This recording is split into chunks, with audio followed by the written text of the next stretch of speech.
Dewan Keamanan PBB di bawah presidensi Prancis menggelar pertemuan tingkat menteri soal perang Israel-Hamas Selasa 23 Januari waktu New York. Menteri Luar Negeri Indonesia Retno Marsudi termasuk yang hadir dan juga memberi keterangan kepada VOA. Ada juga 23 Menteri Luar Negeri yang hadir pada saat ini, antara lain tadi Prancis jelas, Rusia, Slovenia, Norwegia, Swiss, Austria, Spanyol, Hongaria, Turki, dan lain sebagainya. Dan tentunya di sela-sela pertemuan, saya juga melakukan berbagai pertemuan bilateral dengan para Menteri Luar Negeri.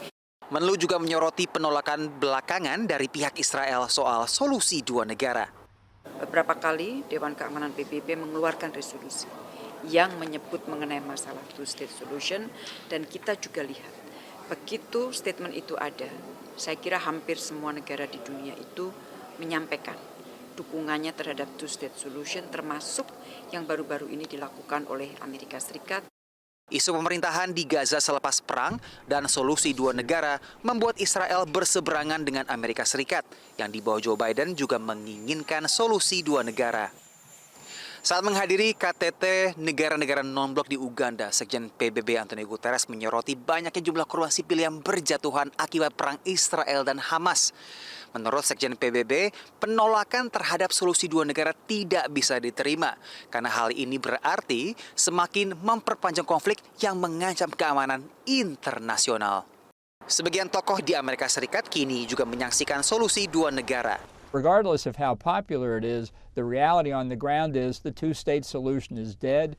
Something has to be done for the Palestinians. They've been abused. They've made into a weapon against Israel for 75 years now. That hasn't gotten anywhere. But the idea that you're going to reconstruct Gaza and build a state on that, I think defies reality. Tapi analis mencermati banyaknya tekanan internasional, tak hanya dari Amerika Serikat, tapi juga dari Uni Eropa serta Arab Saudi. Now, both of these parties are very important to Israel. The European Union is as a bloc, is one of Israel's closest allies. It's Israel's most important and biggest trade partner.